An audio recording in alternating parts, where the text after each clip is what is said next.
넓디 넓은 이 세상 아주 작은 바닷가에 은빛 모래알만큼이나 작은 점 하나를 남기고 떠났지만 나에게는 너무나도 큰 내 안의 모든 것이 되어 간직되어 있는 눈처럼 희고 작은 아기 천사의 이야기를 하고 싶다.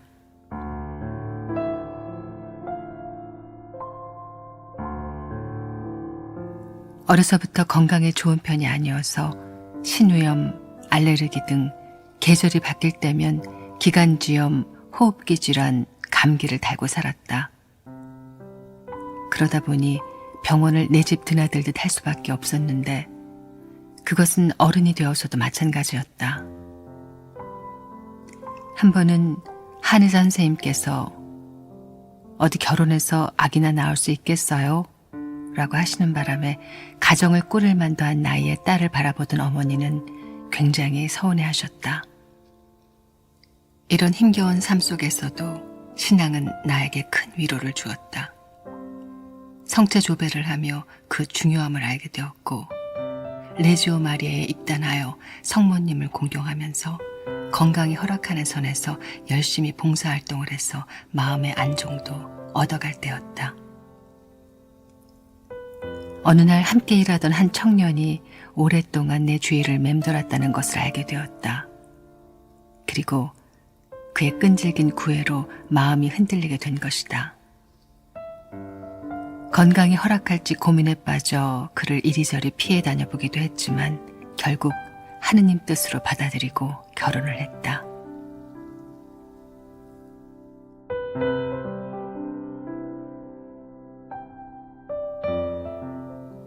그리고 얼마 안 있어 아이를 가진 것을 알게 되었다. 게다가 쌍둥이라고 하기에 내심 기쁘기도 했지만 감기약을 먹고 있었던 데다 독한 감기약으로 신우염이 재발해 입원 치료를 받던 중이었기 때문에 걱정스럽기 그지없었다. 몸이 많이 힘들었지만 모든 것을 하느님 뜻대로 받아들이겠다는 생각으로 이제부터라도 아기를 위해 아무리 힘들더라도 어떠한 약도 먹지 않겠다고 다짐하며 아기를 위한 사투를 벌이기 시작했다. 몸이 붓고 임신 중독증까지 걸린 데다 쌍둥이여서 그랬는지 몸이 너무 무거워 앉아있기도 숨이 차 헉헉거리기 일쑤였다. 게다가 빈혈이 있어 얼굴에 날로 핏기가 없어지며 창백해져 갔다. 아기 낳기 보름 전부터는 너무 힘이 들어 매일 남모르게 울며 하루하루를 보냈다. 다른 사람의 도움도 받고 영양주사까지 맞아가며 뱃속의 아기를 지키는 가운데 매일 매순간 간절한 기도를 올렸다. 약한 몸으로 아기를 가질 수 있게 해주시고 게다가 쌍둥이라는 사실에 깊이 감사를 드리면서도 때론 너무 힘들어 너무해요. 왜 이렇게 힘들게 하시냐고요 하며 하소연했다. 그렇게 지낸 끝에 드디어 수술 날짜가 잡혔고 나는 딸 쌍둥이를 낳았다. 그러나 청천벽력 같은 소식, 의사 선생님의 실수로 아기의 왼팔이 부러져 태어나자마자 깁스를 해야 했고 또 하나는 수술 전 반응 검사에서 결핵인 것 같다며 모유를 금했고 엄마와 아기가 함께 약을 먹어야 한다는 것이었다. 가슴이 너무 아파 목이 맸다. 배양 검사를 했지만 균이 보이지 않는다고 하면서도 모유 수유를 금하는 의사 선생님들 말씀에 무척 혼란을 겪었다.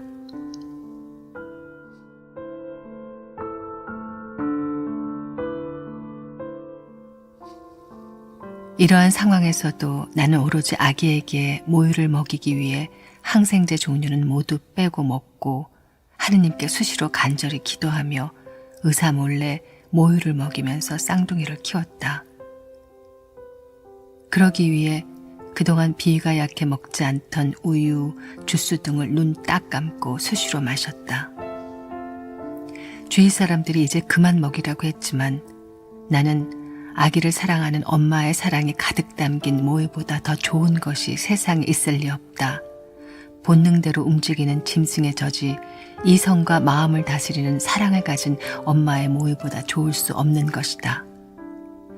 사랑을 많이 받아 사랑을 하는 사람이 또 사랑할 수 있다고 얘기하며 우리 아기들을 사랑을 알고 마음으로 느끼고 세상을 마음으로 보는 사람으로 키우고 싶다고 했다. 기도하면서 젖을 먹이고 아기 기저귀도 면과 광목천으로 만들어 매일 삶아 팔았고 매일매일 둘을 목욕시켜 누워놓고 볼 때면 참 잘했다. 하느님 감사합니다. 성모님 감사합니다. 하는 감사가 절로 나왔다. 이렇게 세월이 흘러 아이들이 3살 되던 해, 그동안 쌍둥이들은 우유를 먹는 아기들처럼 우람하지는 않지만 야무지고 똘똘하며 건강하게 잘 자랐다. 젖을 이제 그만 떼려고 할 즈음 아이들이 감기에 걸려 열이 39도까지 올라 3일을 내려가지 않기에 생각 끝에 젖을 먹였더니 그날로 열이 거짓말처럼 뚝 떨어지는 경험을 하고 나서는 모유 수유에 더욱 확신을 가질 수 있었다. 게다가 내 건강은 오히려 전보다 더 좋아졌는데 얼마 가지 않아 쌍둥이를 키우며 과로해서인지 신우염이 재발되었다.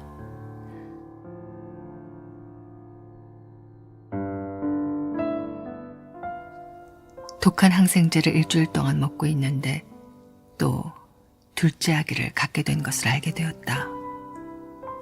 의사 선생님께서는 낳지 말았으면 좋겠다고 하셨다. 임신 중에 하는 여러 가지 검사를 권유했으나 나는 의사 선생님께 단호히 말씀드렸다. 저는 절대로 아기에게 만에 하나 해가 될 수 있는 검사는 하지 않겠습니다. 그리고 잘못되어 정상에 미치지 못할지라도 제 운명이라 생각하고 받아들일 거예요. 라며 병원을 나왔다. 다행히 뱃속의 아기는 아주 건강하게 자라 아무 탈 없이 건강하게 세상 구경을 하게 되었다. 이번에는 아들이었다. 아기가 태어난 지 28일째 되던 날 교우 자매에게서 전화가 왔다. 루치아 자매님, 어떻게 해요? 지하 성체 조배실 문 앞에 낳은 지 하루밖에 안 된 아기가 버려져 있어요. 나는 너무 놀라 어떻게 좀 해봐요. 일단 누군가에게 알리고 경찰에도 신고하세요 하고 급한 대로 우리 집으로 데려오라고 했다. 잠시 후 나는 아기를 받아 안고 소리 없이 울었다. 너무나 마음이 아파서 울었다. 냄새나고 더러운 강보에 쌓인 아기가 너무나도 애처롭고 아기를 버린 엄마는 어떤 사연이 있기에 오죽하면 사랑스러운 아기를 버렸을까 하는 동정과 연민으로 마음 아파 울었다. 얼른 더운 물을 받아 깨끗이 씻겨 젖을 배불리 먹여 눕혀놓고 보니 잘생기고 예쁜 아들이었다. 아가, 엄마 원망하지 마. 내가 네 엄마 목까지 사랑해줄게. 라고 눈으로 말하며 작고 예쁜 이마를 쓰다듬어주며 입맛 주었다. 다음날 아침 생모를 찾았다고 경찰서에서 연락이 와서 생모를 만나기 위해 아기를 안고 나갔다. 생모는 너무나도 초췌해 보였고 산기가 가시지 않아 얼굴이 부석부석했다. 생모는 아기를 키울 수 없어 데려갈 수 없다고 했고 경찰은 나중에 골치 아프니 보육원에 보내세요 라고 말했다. 이미 부모에게 버려져 너무나도 큰 상처를 안고 있는 아기를 2번 버려지게 할 수 없어서 생각 끝에 아니에요, 내가 키울게요 하고는 아기를 꼭 안고 남편에게 말했다. 여보, 당신 힘들지 않게 할 테니 이 아기도 우리가 키워요. 우리 정말 하느님께 선한 일 한번 해봐요. 사정사정해서 억지로 허락을 받아냈고 생모에게는 후에 힘들지 않게 하겠다는 서약서를 받았다. 남편은 오는 동안 화가 났는지 말도 없었고 찌푸린 얼굴이었다. 또다시 내 아들과 그 아이, 이렇게 아들 쌍둥이를 키우는 날들이 시작되었다. 3살 된 쌍둥이 딸과 28일 된 아들에 또 아들 하나까지 키우려니 너무 힘들었다. 낮에는 몇몇 교우 자매들이 와서 도와주니 많은 힘이 되었지만 밤에는 혼자서 밤을 꼬박 새워야 했다.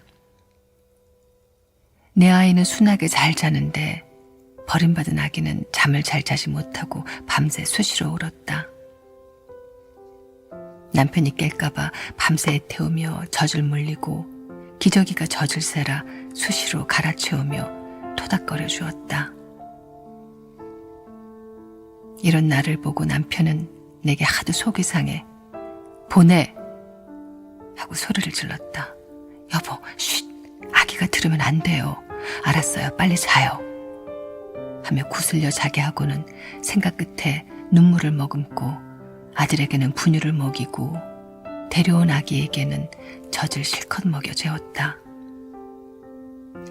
이렇게 노심초사에 태우며 키우는 동안 정이 흠뻑 들어 내 아이만큼, 아니 어쩌면 더 예뻐할 정도로 한마음이 되는가 싶었는데 한 달쯤 되었을 때 아기 엄마가 한 번만 보여달라고 전화를 했다.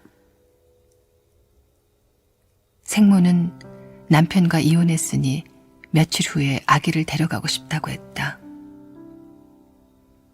어떻게 하는 것이 아기에게 가장 좋은 일일까? 아는 신부님께 의견을 청했다. 아기를 데려올 때나 잠시 키우는 동안 의견을 청했었기 때문에 말씀드려 보았다. 그래도 생모에게 가는 것이 나을 것 같아 돌려보내기로 결정하고 아기가 쓰던 물품 모든 것을 실어보내면서 우유값도 함께 보내주었다. 보내고 나니 너무나도 서운하고 안타깝고 허전함이 몰려와 온몸에 한기가 들고 마음이 저렸다. 그러나 하느님 뜻이 있으시겠지 하며 받아들였다.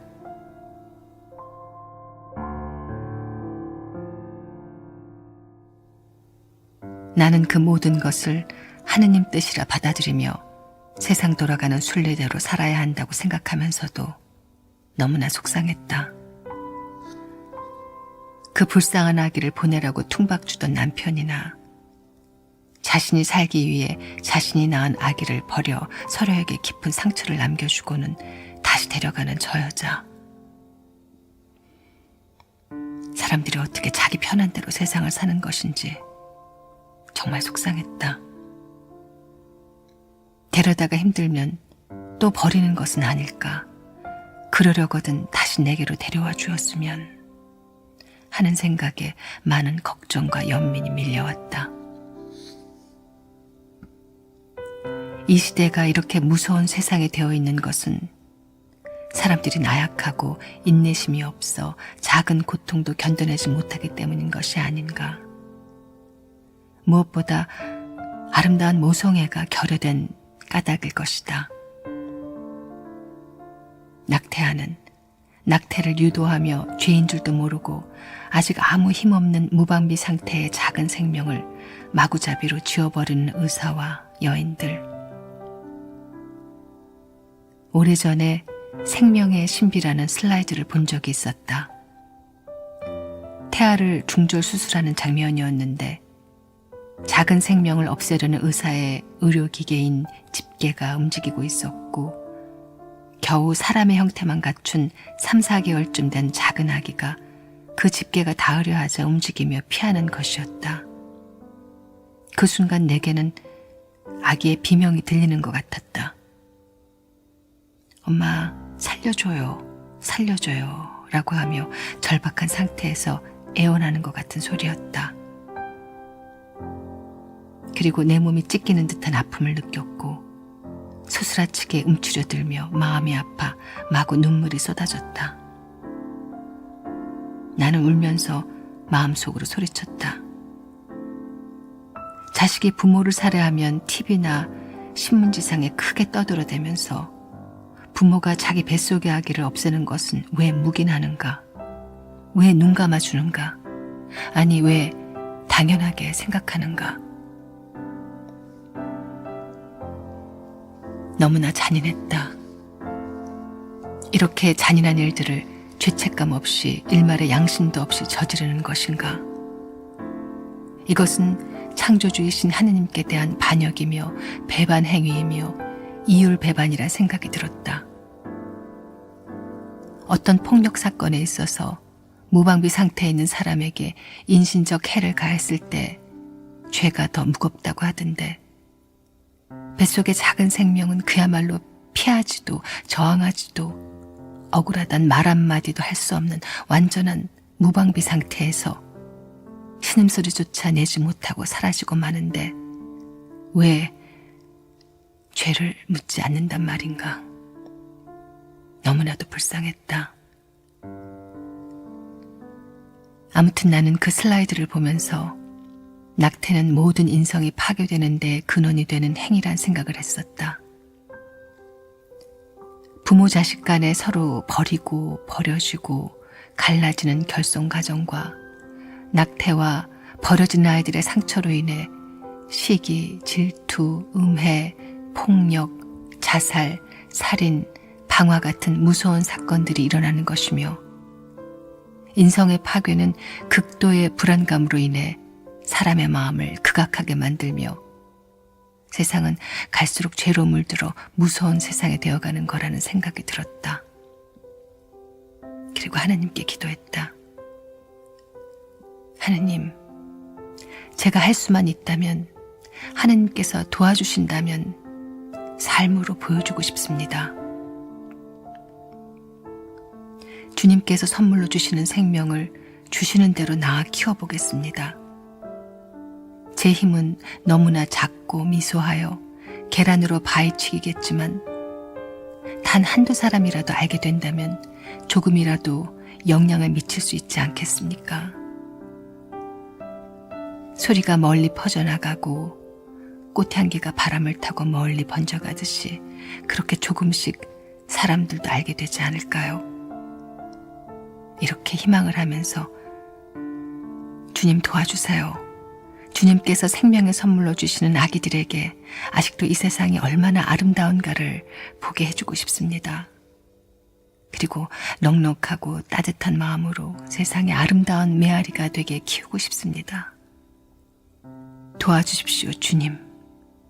이라고 기도하며 마음으로 다짐했다.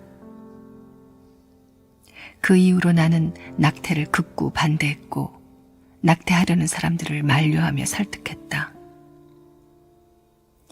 이러한 일들을 떠올리며 그 생모를 생각해 보았을 때 그래도 괜찮은 사람이라고 안위하였다. 어쨌든 아가가 아름다운 세상을 볼 수 있게 해주었으니 두 모자가 앞으로 절대 떨어지지 말고 다시는 버리거나 버려지지 않고 작게나마 행복하게 살 수 있게 도와주시기를 빌었다.